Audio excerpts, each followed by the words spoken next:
Hi, my name is Raven and I'm from Texas. Please like and subscribe. When I was born, my parents were delighted with my lovely black hair. She's our little raven-haired beauty. That's what we should call her, Raven. My twin sister Megan was born minutes later with blonde hair just like Dad's. No one ever believed we were twins because we did not look alike. In fact, we were complete opposites in every way. We had a farm and I loved our simple life and I never complained a day. But Megan constantly threw tantrums when she didn't get what she wanted, which was often. Once when I was 7, Mom got me a new pair of sneakers when she saw how worn out my old ones were. But when Megan saw them, she went bananas. I want a pair of sneakers right now. The ones I'm wearing are ugly and useless. I told you I needed new shoes every 3 weeks. Do you understand that? You're such a brat, Megan. You have so many pairs already. You're such a brat. Me. I'm not talking to you. Mom, I need an answer. We just bought you a new pair last month. I knew it. You love her more than me. She threw such a fit that Mom got her an expensive pair of shoes just to shut her up. Life at the farm was amazing, but we were always short of money. To help, Mom picked up a job as a seamstress in the city, and she was really good. Watching her work was magic to my eyes, and she agreed to train me too. I would finally be able to pitch in and help them get some extra money. By the time I was 16, I was so good at stitching that my parents got me my own sewing machine. Megan was so jealous. You won't get me the Gucci dress I wanted while you spoil her with expensive gifts? This is so unfair. Unlike you, I help Mom and Dad pay the bills, so either work or stop complaining. I hate my life. I deserve pretty things. One day, when I'm rich and famous, I will never come back. Seeing Mom's sad face, I felt awful. I had to do something that would make them both happy. I stayed up for 2 nights and made Megan an exact replica of the dress she wanted. It was perfect. When Megan saw it, she had no clue it was a fake. Oh, Mom, I love you. A week later, Dad announced that we were shifting to Houston. We had to sell the farm because of money issues and join his brother's business instead. I loved my life here and I hated the idea of moving, but Megan couldn't get out of there fast enough. Dad's brother was a rich businessman who lived in a huge house with his daughter Sasha. We met her on the first day at school, and she seemed to be insanely popular. But to my surprise, everyone kept looking at me on my first day. I didn't know why, until several people came up to me and told me how pretty I was and how much they loved my black hair. Sasha was not happy. She came and slammed her locker shut next to mine, glaring at me. A word of advice? Don't let this attention get to your head. I'm the queen bee here. Good to know. I have to get to class now. I turned around and left, but a few steps later, Megan stopped me. What do you think you're doing? I know you think you're special, but don't get on Sasha's bad side. She's my ticket to popularity.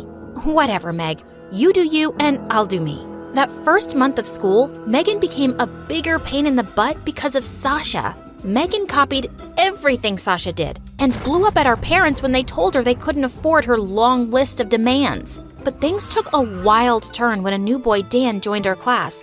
All the girls were obsessed with him, including Megan. Apparently, he was a childhood friend of Sasha's, so Megan begged her to hook them up.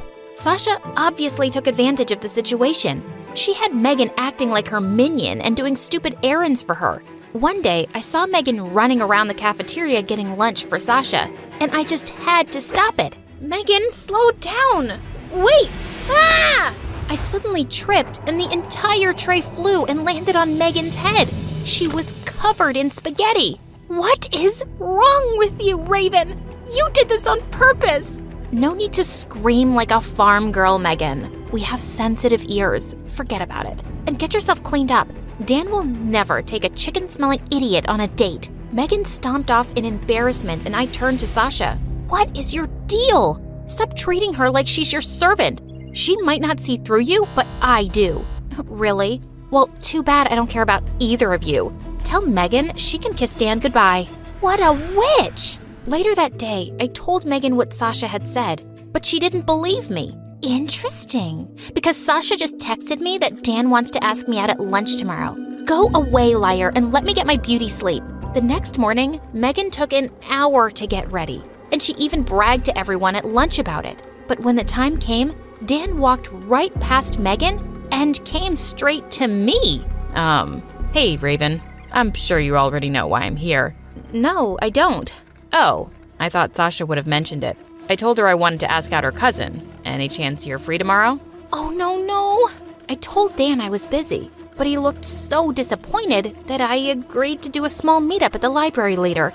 And when I got home, Megan was furious. I'm done living under your shadow when I'm clearly better than you. Dan was supposed to ask me out, not you. I had no control over that, and maybe if you were nicer, people might like you more. Oh, please. You just get handed everything while I have to work so hard to get people to notice me. Then stop pretending and just be yourself for once. I happen to like that person when she's not a crazy, spoiled witch. Megan gasped and ran to her room sobbing. I felt so bad for what I said, but I couldn't take this anymore. I met Dan the next day at the library and learned that we had one thing in common: our love of fashion. His mom owned a huge fashion house, and he knew everything there was to know about clothes. We decided to be friends, and I invited him to our birthday party. Maybe if he got to know Megan, he'd see how great she was. It was supposed to be a small party, but that evening, the doorbell just kept ringing. Soon, over 100 people were crammed into our small apartment, and I overheard some girls saying that Megan had invited the entire school. She wore the dress I'd made for her and bragged to everyone about how expensive it was. But she had no idea that it was a fake. OMG. Do you expect me to believe that this is genuine Gucci? Please. I turned around to see Sasha laughing at Megan. Of course it is. My mom bought it for me herself. Oh, sweetheart. I can smell a fake Gucci from a mile away. And this one stinks. Sasha went on blabbering about the materials, tags, everything. Suddenly, something came over Megan and she screamed. She grabbed the cake and shoved it right into Sasha's face. I am so sick of everyone thinking they're better than me. Sasha stood stunned for a moment, and then she attacked Megan. They screamed and wrestled like crazy while everyone stared in shock. I had to think quickly, so I grabbed the fire extinguisher and sprayed them until they stopped. Enough! This is not over. I hate you, Sasha, and I will never forgive you, Raven. Megan stormed off, and I couldn't believe my eyes. This was a whole new level of crazy. But the next morning, I forgot all of Megan's drama when I went downstairs and found out Dad was feeling really unwell. The next thing we knew, we were in the hospital with doctors telling us that he had a heart condition. He was out of danger, but he still needed care for the next few weeks. I helped Mom do house chores and take care of Dad, while Megan never even moved a finger, like always. Later that week, I was just getting back home after some errands when I saw Megan with Sasha coming out of a super expensive store and carrying shopping bags. And they seemed as close as ever, like the fight never happened. But the next day at school, I was walking down the hallway when Sasha suddenly pulled me into an empty classroom. Hey, what? Just listen to me, okay? I'm worried about Megan. She's been really weird lately. Yesterday at the mall, we almost got busted because Megan stole an expensive top and threw a huge tantrum when she got caught. I had to pay for it. And she's been saying some really crazy things too. And why should I believe anything you say? All you've done is make things worse between me and Megan. Look, I know things that may shock you. Like that big scar on your stomach, I know about it. I was surprised Megan had mentioned it. It was a scar I got when I fell off my bicycle once as a kid. Okay, so Megan told you about it. Big deal. It was a dumb accident from when I was 7. That's not what she told me. It wasn't an accident. Megan said she messed up your brakes on purpose so you'd get hurt. I'm telling you, there's something very wrong with that girl. I just pushed her aside and walked out of there, but I felt a bit sick in my stomach. Could Megan really have done that? The next day, Dan came to visit me with some exciting news. His mom had seen a picture of the dress I'd made for Megan. She loved it and wanted to meet me. She wants you to bring the dress and come for an interview at her company. I was so excited. A job like this could really help us out, so I agreed immediately. I asked Megan if she could give me the dress, and she shot me the weirdest smirk as she fetched it from her cupboard. This dress? Just then, she grabbed a pair of scissors and ripped it apart. Megan, no! Oops, I slipped. She tossed the dress aside and walked off as I watched in horror. I called Dan and begged him to buy me another day so I could make a new dress, but he gave me an amazing idea. why don't you just add a few things to the same dress and make it edgy? I did just that, and Dan's mom was stunned by my talent. She offered to take me along for the next Paris Fashion Week. She was all set to offer me a job afterwards too, and I was on top of the world. But just a day before my flight, Dad felt sicker and I decided to cancel my trip. No, Raven, you can't miss this. You have to go. I'll be fine, love. I'm here, don't worry. The unpaid nurse. Go, go, live your dreams, princess. I wasn't too sure about leaving my parents alone with Megan, but they insisted.